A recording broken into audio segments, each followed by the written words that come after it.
자, 이용주 국민의당 의원은 이 문제 어떻게 바라보고 있을까요? 바로 연결합니다. 의원님. 예, 안녕하십니까. 이용주 의원입니다. 네, 안녕하세요. 이 사안의 심각성 어느 정도라고 보고 계세요? 예, 많은 분들이 안경환 후보자께서 국가인권위원장 때 했던 여러 가지 일들 때문에 좋은 이미지를 갖고 있었던 건 사실입니다. 하지만 이후에 일어났던 여러 가지 일들이 있는데 특히 혼인 신고 과정에 있었던 문제점들에 대해서는 국민들이 납득하기 어렵다라고 하고 있습니다, 지금. 예. 그럼 이게 그 부적격 사유에 해당이 된다고 보시는 겁니까? 예, 지금 특별히 이 건뿐만 아니라 네. 안경 후보자에 대해서는 여성들에 대한 인지에 문제가 있지 않냐는 논란이 있지 않습니까? 예. 반드시 그렇게 보지 않는다 하더라도 네. 이게 지금 결혼 무효 논란과 관련돼 연결지어져서 네. 많은 의혹들을 양산하고 있죠. 알겠습니다. 지금 그 한때 어떤 이야기가 나왔냐면 이게 위조 혼인 신고가 아니라 실제로는 이혼이었는데 이 헤어지는 부인의 이혼 경력을 만들어주지 않기 위해서 이렇게 한 것이다라는 그 주장이 잠깐 나온 적이 있지 않습니까? 이 문제는 다 정리가 된 건가요? 그 부분은 아직까지 법께서도 네. 정확히 말씀하지 않은 거에서 네. 적절하게 입장을 밝히는 어려우나 밝힌 그 내용 갖고만 예. 판단해도 충분히 논란이 있고 네. 적절치 않은 행위이지 않겠습니까?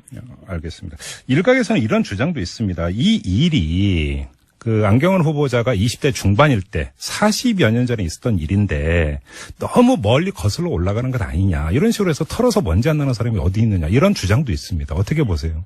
그렇습니다. 이제 물론 20대에 젊었을 때 잘못이라고 할 수도 있으나 네. 그 당시가 아마 28살 때이고 예. 28살 때 성인 아니겠습니까? 네. 충분한 성인의 나이인 것이고 그 당시 또 서울대 법대를 졸업하신 이후의 문제이기 때문에 네. 단순한 젊은 시대의 한때 잘못으로 치부하기는 어렵다. 예. 그렇습니다. 단순 실수라고 보기도 어렵다 이런 말씀이신가요? 그렇습니다. 알겠습니다. 자, 모 의원님 검사 출신이니까 이 문제 좀 같이 여쭤봐야 되는데 그 기자회견 후에 안경환 후보자가 기자들과 일문일답한 내용을 보면 지금 이 위조 혼인 신고는 사문서 위조 행위에 해당이 되는 거죠, 의원님? 정확히 따지면 이제 공정준서 원본 부실기재죄라고요. 아이고 복잡하네요. 예. 혼인 호적 있죠, 호적. 호적을 잘못 만들었다 이런 취지고요. 사문서 위조보다는 사문서 위조도 포함되는 혼인 신고서를 내야 되기 때문에 혼인 신고서를 위조한 사문서 위조 그리고 도장을 위조한 사인 위조 이 정도까지 다들 해당이 되는 겁니다. 그러니까 그 기자들이 이제 어떤 점을 이제 질문을 했냐면 그럼 이게 형사 처벌이라든지 처벌 전당에서 형사 조사는 안 받았냐라고 물어봤을 때 받은 바가 없다고 대답을 했는데요. 이게 있을 수 있는 일이었던가요? 그 당시 이제 이곳을 당사자 상대방이 형사 고소를 했다고 한다면은 처벌을 받았을 것입니다. 그러니까 단순하게 이제 혼인 무효 과정에서 이게 드러나 있는 거 아니겠습니까? 그 당시 고소가 이루어졌으면 명백히 형사 처벌될 사항이고 지금의 기준으로 본다고 해도 중벌을 받을 수 있는 그런 사안이었던 것은 맞습니다. 그런데 고소가 이루어지지 않았다라면 형사 사건으로 이게 접수가 돼서 조사되거나 처벌되는 그런 건 아니었다 이런 말씀이시고요. 그러지 않았습니다. 알겠습니다. 자, 이 사안에 대한 이 성격, 그다음에 심각성 우리 애청자 여러분들이 충분히 판단하실 거라고 생각을 하는데요. 또 다른 각도에서 이런 문제가 있습니다. 일단 이전부터 좀 확인차 질문을 드리겠는데요. 판결문을 볼 수 있는 기간이 언제까지예요? 한 10년 정도 됩니까? 어떻게 됩니까? 판결문은 그 당시에 남아있다고 한다면은 영구 보존 판결일 수도 있는데 이 자료가 영구 보존 판결이기는 좀 어렵지 않겠습니까? 바로 그래서 지금 그 의원님도 아마 접하셨을 것 같은데 일종의 음모론이 돌고 있는 거 알고 계시죠, 의원님? 예, 의원실에서 어떻게 이 판결을 구했느냐라고 하고 있어서 이게 나는 봤습니다. 강도 높은 검찰 개혁과 법무부의 비검찰화를 우려한 법무부 내지 검찰 쪽에서 이거를 흘린 게 아니냐라고는 음모론 비슷한 이야기가 돌고 있는데요. 그 이야기는 어떻게 뭐라고 할까요? 사실성이라고 할까요? 어느 정도라고 판단을 해야 되는 겁니까, 의원님은? 원래 판결문 같은 것은 영구 보존을 하긴 합니다. 영구 보존을 하는데 특별한 경우에 있어서만 그걸 꺼내서 갖다 보죠. 그런데 아마도 이제 안경환 후보자가 이제 서울대 교수도 했었고 어떻게 보면 민주화 운동을 열심히 많이 하는 경력들이 있어서 여러 보수 정권에서는 그런 자료를 검토해 봤을 수도 있을 겁니다. 그러면 간단히 얘기를 하면 신상조사, 뒷조사를 계속 해왔다는 이야기로 연결이 되는 거 아닙니까? 그랬을 가능성이 저는 농후하다고 봅니다. 그러면 지금 이게 공개된 데에는 신상 뒷조사한 이런 결과물이 공개가 됐다는 이야기로 연결이 될 수 있는 거거든요, 그러면? 신상 공개라기보다는 예를 들어, 네. 어떤 정권에서 안경환 후보자에 대해서 또, 인사를 하기 위해서 자료를 확보할 수 있는 여지는 있지 않습니까? 예. 그런 과정에서 체크가 됐고 검증 과정에서 나타난 것일 수는 있다 이래 봅니다. 예. 근데 좀 제가 질문을 드리는 요지는 지금 세간에 돌고 있는 것은 만약에 음모론이 일정하게 사실성을 담고 있는 것이라면 다시 말해서 안경환 후보자가 실제로 법무장관에 대해서 강도 높은 개혁을 추진할 것을 우려한 어떤 세력이 만약에 일부러 이런 플레이를 한 거라고 한다면 이 사안을 어떻게 처리해야 될 것이냐라는 이야기는 달라질 수도 있지 않을까? 네. 그런 음모론을 받을 만한 사안은 아니라고 봅니다. 아, 그렇게 보세요. 왜냐하면은 안경환 후보자가 이 법무장관 후보자로 올라 있고 인사청문회가 예정돼 있지 않습니까? 네네. 저희 의원실 같은 경우에도 안경환 후보자에 대한 여러 가지 자료들을 지금 사실 조회나 하거나 이런 풍문을 듣거나 하는 과정에서 그런 논란이 있었다고 한다면 그런 자료를 구해볼 수 있는 여지가 있는 거죠. 네. 그것을 단순한 음모론의 시각에 볼 문제는 아니다 이렇게 봅니다. 아, 그렇게 보시는 거고요. 알겠습니다. 자, 또 한편에서는 청와대의 인사 검증 시스템 이야기를 하던데 이 점은 어떻게 보세요? 예, 오늘 인터뷰 내용을 본다고 한다면은 청와대에서 안경환 후보자의 이런 혼인신고 문제는 이미 어느 정도 파악하고 있었다고 하는 느낌을 받았습니다. 그래요? 그럼에도 불구하고도 이게 그렇게 큰 문제가 아닐 것이라고 판단한 게 아닌가 싶은데 그래서 한다면은 민정수석이 정부적 판단을 좀 소홀히 한 게 아닌가. 국민들이 이 문제에 대해서 많은 우려를 갖고 있지 않습니까? 네네. 그렇다 한다면 그 부분은 청와대의 책임론이 제기되는 부분에 대해서는 자유로울 수 없다 이래 봅니다. 지금 의원님 말씀은 청와대에서 알고 있었음에도 불구하고 정부적 판단을 해서 크게 문제 삼지 않았다 이런 말씀이십니까? 그렇습니다. 지금 안경환 후보자가 기자들에게 밝힌 내용에 따르면 청와대에서 이것을 물어온 것은 며칠 전이었다 이렇게 대답을 하던데요. 그러면 어떻게 봐야 되는 겁니까?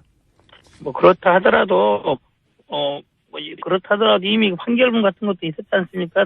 다른 사람들도 확인했듯이 네네. 그런 것 같은 인사 검증을 청와대가 최종적으로 해야 될 책무가 있는 것이죠. 네, 알겠습니다. 지금 청문회 일정이 잡혔나요? 예, 일단 다음 주 월요일에 법사위에서 전체 회의를 열어서 청문회 일정을 정하게 되는데요. 예. 전체 회의가에서 며칠차로 청문회 일정할지는 아직은 협의가 아직은 이루어지지 않은 상태입니다. 일부 야당들에서는 안경환 후보자에 대해서 인사 철회를 청와대에 요구하고 있는 그런 상태에서 청문회가 정상적으로 진행될지는 아직은 의문인 상태입니다. 그러면 지금 의원님 말씀은 경우에 따라서는 일부 야당 의원들이 청문회 일정 잡는 것 자체를 거부할 수도 있다 이런 이야기입니까? 그런 의견들이 현재 나오고 있는 상태입니다. 청문회 자체의 보이콧이네요, 그러면? 그런 의견은 있죠. 아직은 그게 이제 합의가 되거나 확정된 상태는 아닌데 청문회 보이콧이라기보다는 청와대에 대해서 다른 후보자를 임명 철회를 하고 다른 후보자를 정해달라 이런 취지로의 의견을 내고 있는 거죠. 그러면 법사위원으로서 의원님은 그거에 대해서 어떤 견해이십니까? 저는 일단은 현재 상태로 온다면은 청문회는 자체는 진행해 가면서 자, 이용주 국민의당 의원은 이 문제 어떻게 바라보고 있을까요? 바로 연결합니다. 의원님. 예, 안녕하십니까. 이용주 의원입니다. 네, 안녕하세요. 이 사안의 심각성 어느 정도라고 보고 계세요? 예, 많은 분들이 안경환 후보자께서 국가인권위원장 때 했던 여러 가지 일들 때문에 좋은 이미지를 갖고 있었던 건 사실입니다. 하지만 이후에 일어났던 여러 가지 일들이 있는데 특히 혼인 신고 과정에 있었던 문제점들에 대해서는 국민들이 납득하기 어렵다라고 하고 있습니다 지금. 예. 그럼 이게 부적격 사유에 해당이 된다고 보시는 겁니까? 예, 지금 특별히 이 건뿐만 아니라 안경환 후보자에 대해서는 여성들에 대한 인지에 문제가 있지 않냐는 논란이 있지 않습니까?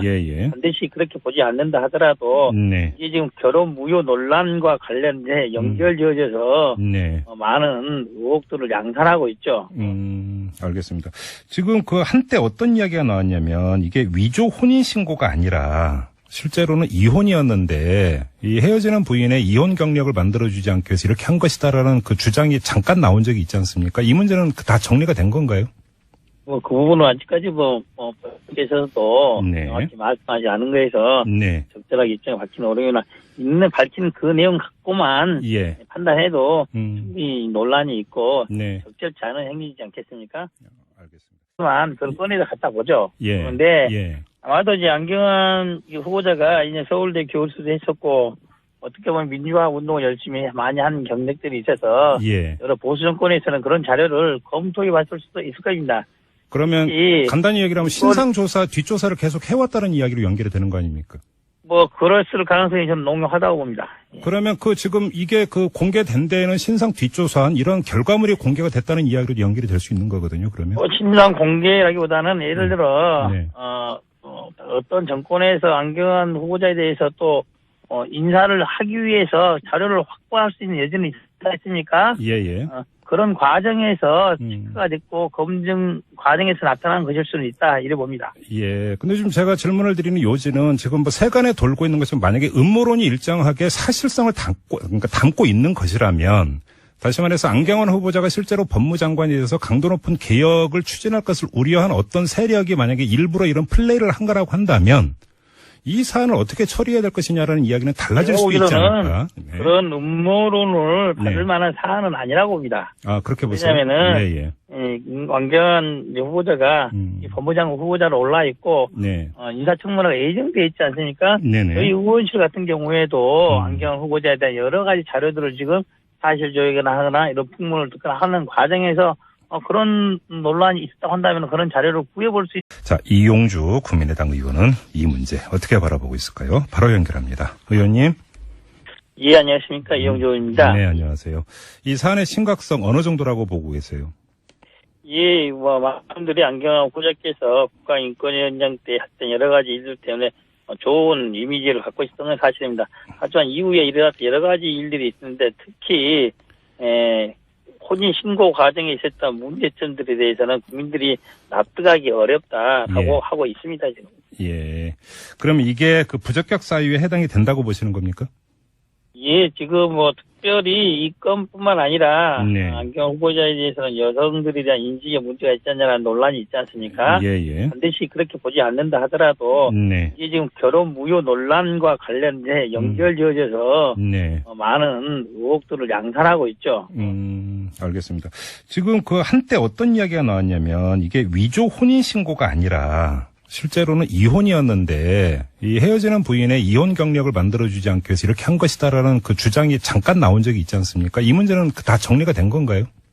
그 부분은 아직까지 법께서도 정확히 말씀하지 않은 거에서 적절하게 입장을 밝히는 어려우나 밝힌 그 내용 갖고만 판단해도 충분히 논란이 있고 적절치 않은 행위이지 않겠습니까? 알겠습니다. 일각에서는 이런 주장도 있습니다. 이 일이 안경환 후보자가 고소를 했다고 한다면은 처벌을 받았을 것입니다.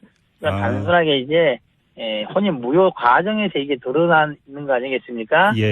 그 당시 고소가 이루어졌으면 명백히 형사 처벌될 사항이고 지금의 기준으로 본다고 해도 중벌을 받을 수 있는 그런 사안이었던 것은 맞습니다. 그런데 고소가 이루어지지 않았다라면 형사 사건으로 이게 접수가 돼서 조사되거나 처벌되는 그런 건 아니었다 이런 말씀이시고요. 그러지 않았습니다. 알겠습니다. 자, 이 사안에 대한 이 성격, 그다음에 심각성 우리 애청자 여러분들이 충분히 판단하실 거라고 생각을 하는데요.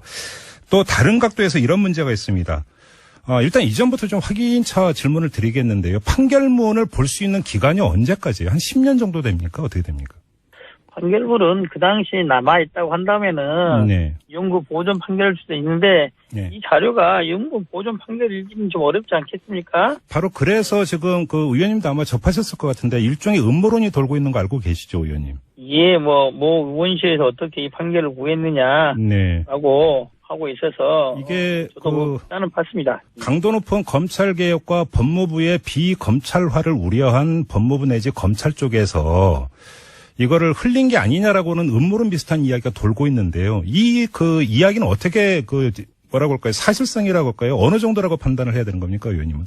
원래 판결문 같은 것은 영구 보존을 하긴 합니다. 영구 보존을 하는데 특별한 경우에 있어서 그때 중반일 때 40여 년 전에 있었던 일인데 너무 멀리 거슬러 올라가는 것 아니냐 이런 식으로 해서 털어서 먼지 안 나는 사람이 어디 있느냐 이런 주장도 있습니다. 어떻게 보세요? 맞습니다. 이제 물론 20대에 젊었을 때 잘못이라고 할 수도 있으나 네. 당시가 아마 28살 때이고 예. 28살 때면 성인 아니겠습니까? 네. 충분한 성인의 나이인 것이고 당시 또 서울대 법대를 졸업하신 이후의 문제이기 때문에 네. 단순한 젊은 시대의 한때 잘못으로 치부하기는 어렵다. 예. 그렇습니다. 단순 실수라고 보기도 어렵다 이런 말씀이신가요? 그렇습니다. 알겠습니다. 자, 모 의원님 검사 출신이니까 이 문제 좀 같이 여쭤봐야 되는데 그 기자회견 후에 안경환 후보자가 기자들과 일문일답한 내용을 보면 지금 이 위조 혼인 신고는 사문서 위조 행위에 해당이 되는 거죠, 의원님. 정확히 따지면 이제 공정준서 원본 부실기재죄라고요. 아이고 복잡하네요. 예. 혼인 호적 있죠, 호적. 호적을 잘못 만들었다 이런 취지고요. 사문서 위조보다는 사문서 위조도 포함되는 혼인 신고서를 내야 되기 때문에 혼인 신고서를 위조한 사문서 위조 그리고 도장을 위조한 사인 위조 이 정도까지 다들 해당이 되는 겁니다. 그러니까 그 기자들이 이제 어떤 점을 이제 질문을 했냐면 그럼 이게 형사 처벌이라든지 처벌 전당에서 형사 조사는 안 받았냐라고 물어봤을 때 받은 바가 없다고 대답을 했는데요. 이게 있을 수 있는 일이었던가요? 그 당시 이제 이곳을 당사자 상대방이 형사하는 여지가 있는 거죠. 네. 그것을 단순한 음모론의 시도에 볼 문제는 아니다 이렇게 봅니다. 아 그렇게 보시는 거고요. 알겠습니다. 자, 그 또 한편에서는 그 청와대의 인사 검증 시스템 이야기를 하던데 이 점은 어떻게 보세요? 예, 뭐 오늘 인터뷰 내용을 본다고 한다면은 청와대에서 안경환 후보자의 이런 혼인신고 문제는 이미 어느 정도 파악하고 있었다고 하는 느낌을 받았습니다. 그래요? 그럼에도 불구하고도 이게 그렇게 큰 문제가 아닐 것이라고 판단한 게 아닌가 싶은데 그래서 한다면은 민정수석이 정부적 판단을 좀 소홀히 한 게 아닌가. 국민들이 이 문제에 대해서 많은 우려를 갖고 있지 않습니까? 네네. 그렇다 한다면 그 부분은 청와대의 책임론이 제기되는 부분에 대해서는 자유로울 수 없다 이래 봅니다. 그 지금 의원님 말씀은 청와대에서 알고 있었음에도 불구하고 정부적 판단을 해서 크게 문제 삼지 않았다 이런 말씀이십니까? 그렇습니다. 지금 그 안경환 후보자가 기자들에게 밝힌 내용에 따르면 청와대에서 이것을 물어온 것은 며칠 전이었다 이렇게 대답을 하던데요. 그러면 어떻게 봐야 되는 겁니까? 뭐 그렇다 하더라도 그렇다 하더라도 이미 판결문 같은 것도 있었지 않습니까? 다른 사람들도 확인했듯이 그런 것 같은 인사 검증을 청와대가 최종적으로 해야 될 책무가 있는 것이죠. 네, 알겠습니다. 지금 그 청문회 일정이 잡혔나요? 예, 일단 다음 주 월요일에 법사위에서 전체 회의를 열어서 청문회 일정을 정하게 된